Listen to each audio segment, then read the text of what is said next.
যুদ্ধ ঘিরে আরও অশান্ত ও বিভক্ত মধ্যপ্রাচ্য।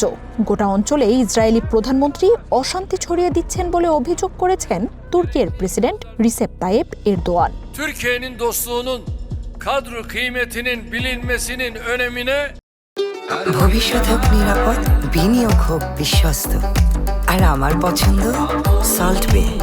ওয়েলকাম টু সল্ট বে।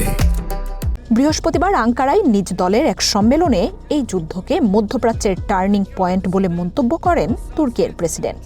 জানান, ইসরায়েলের উগ্র মতাদর্শ ও ঘৃণা অঞ্চলটিকে শতাব্দীর অন্যতম এক দুর্যোগের মুখে দাঁড় করিয়েছে।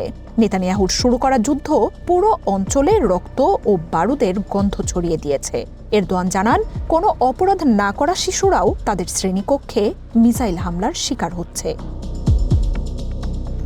প্রতিবেশী ও অঞ্চলটির মানুষদের এই দুর্দশায় তুর্কি চুপ করে থাকবে না বলে হুঁশিয়ারি দেন প্রেসিডেন্ট এরদোয়ান। দুঃসময়ে ভ্রাতৃসম মানুষদের আঙ্কারা ত্যাগ করবে না বলেও জানান এই নেতা।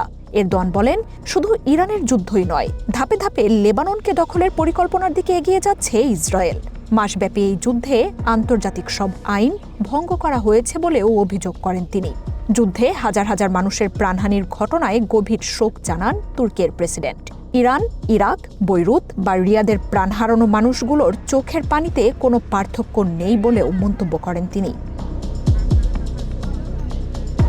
এরদোয়ান দেশগুলোকে সতর্ক করে বলেন, মুসলিমদের ধর্মীয় বিভিন্ন সম্প্রদায়ের মধ্যেও ইসরায়েল বিভেদ বাড়িয়ে দেওয়ার ষড়যন্ত্র করছে।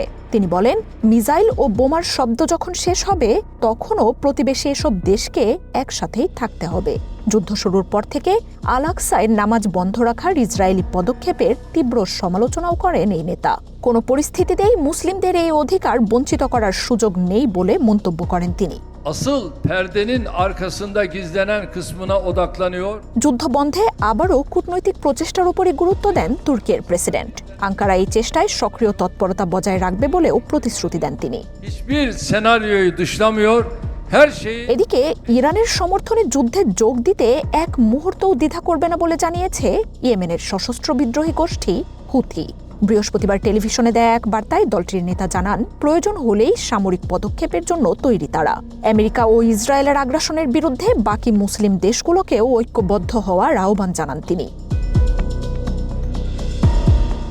এখন পর্যন্ত প্রতিরোধ বাহিনীগুলোকে ছাড়া একাই যুদ্ধ লড়ছে ইরান।